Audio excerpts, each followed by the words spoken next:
আমরা next.js install করে রাখছিলাম, রাইট?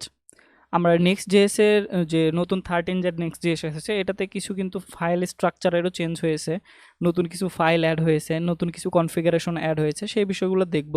তো আমরা যদি নিচে থেকে দেখি, প্রথমে রেডমি ফাইল সম্পর্কে তো আমরা জানি যে গিটহাবের প্রোফাইলে গেলে, মানে প্রজেক্টের প্রোফাইলে গেলে প্রজেক্টের কী কী আছে আমরা এখানে লিখে দিই আর কি ডিটেলসটা।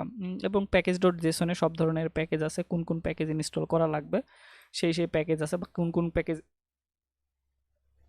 এই প্রজেক্টে ইউজ হয়েছে সেগুলো দেয়া আছে, এবং স্ক্রিপ্ট দেয়া আছে যেগুলোর মাধ্যমে আমরা এই প্রজেক্টে কোনো কিছু রান করতে পারি, দেখতে পারি। নেক্সট বিল্ডের মাধ্যমে যেমন আমরা হচ্ছে প্রজেক্টটাকে বিল্ড করে প্রোডাকশন লেভেলে নিয়ে যেতে পারি। দেন স্টার্ট দিয়ে লেন্থ, তারপরে হচ্ছে ডেভ। এরপরে আমরা দেখতেছি একটা প্যাকেজ লক, মানে হচ্ছে প্যাকেজ জেসনের যেটা লক ফাইল সেটা এখানে আছে। এরপরে নেক্সট কনফিগ, এই নেক্সট কনফিগটা খুব ইম্পর্টেন্ট, কারণ কি আমরা যখন এক্সপেরিমেন্টাল ওয়েতে যাব, এই যে এখানে এক্সপেরিমেন্টাল একটা কিন্তু কথা লেখা আছে যে এক্সপেরিমেন্টাল অ্যাপ ডিরেক্টরি, মানে হচ্ছে যে আমরা এই প্রজেক্টে অ্যাপ ডিরেক্টরিতে এক্সপেরিমেন্ট করতেছি, মানে 13 ভার্সনটা ইউজ করতেছি, এটার এইখানে লিখে দিছে। হ্যাঁ, তো এটা যদি ফলস থাকবে তখন কিন্তু আমাদের এই যে এসআরসির যে অ্যাপ ডিরেক্টরি এটা কাজ করবে না, তখন কাজ করবে হচ্ছে যে পেজ ডিরেক্টরি। তা পেজের ডিরেক্টরিতে আমরা ইন্ডেক্স লিখলে সেই ইন্ডেক্সটা আর কি রান হবে প্রজেক্টের। ওকে, তো আমরা যে আগে যে জেসন এখানে দেখতেছিলাম প্যাকেজ ডট জেসনের নেক্সট ডেভ, আমরা এখানে নেক্সট ডেভ লিখতে পারি, অথবা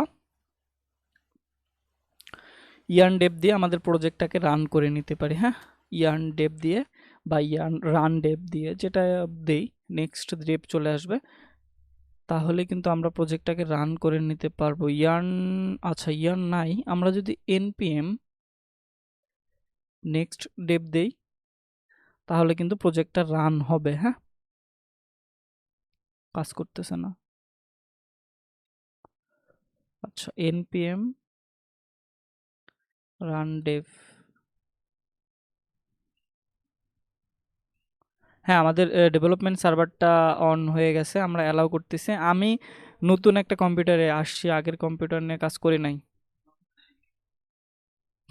আগের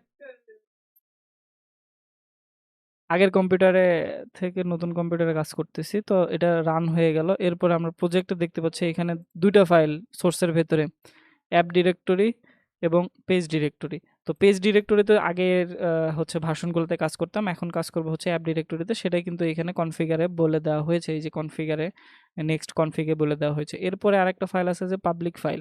তো পাবলিক ফাইলে যে জিনিসগুলো থাকবে আমরা ইউআরএল এর মাধ্যমে ডিরেক্ট অ্যাক্সেস করতে পারবো। এখানে কিন্তু বলে দেওয়া হয়েছে যে next JS just collecting completing announcement.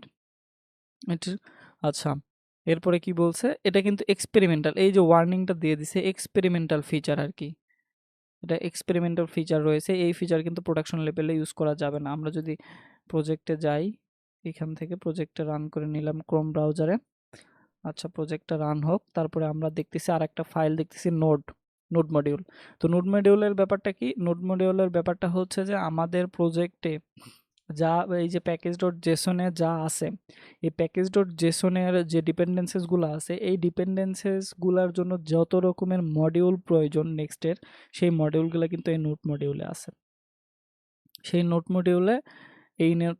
মডিউলে সব কিছু আছে। এবং আর একটা জিনিস আছে হচ্ছে যে গিট ইগনোর, এখানে দেখা যাচ্ছে যে নোড মডিউলটা কিন্তু গিট ইগনোরে দেয়া আছে মেনশন করা, কারণ হচ্ছে এইখানে আমরা যখন গিটহাবে পুশ করবো এই প্রজেক্টটা, গিটহাবে পুশ করতে গেলে এই নোড মডিউল যাতে না পুশ হয়, বা আরও কোনো যেমন ইএনভি ফাইল, প্রাইভেট ফাইলগুলো আছে, প্রাইভেট লগ ফাইল, যেমন এপিআই ইন পয়েন্ট, আরও সিক্রেট কি যেগুলো আছে সেগুলো যাতে গিটহাবে পুশ না হয়, সেজন্য আমরা গিট ইগনোর ফাইলে সেগুলোকে মেনশন করে দেই, যাতে ওই ফাইলগুলো যাতে আর গিটহাবে পুশ না হয়।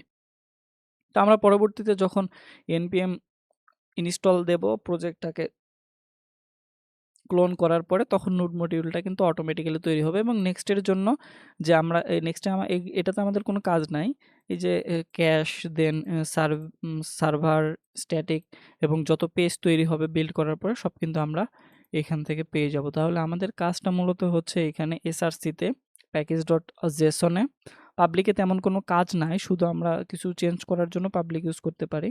এবং এইখান থেকে আবার পেজের ভেতরে তেমন কোনো কাজ নাই, যখন এই পেজে কাজ করব তখন পেজের ভেতরে কাজ করব, আমাদের কাজ হচ্ছে অ্যাপ ডিরেক্টরিতে।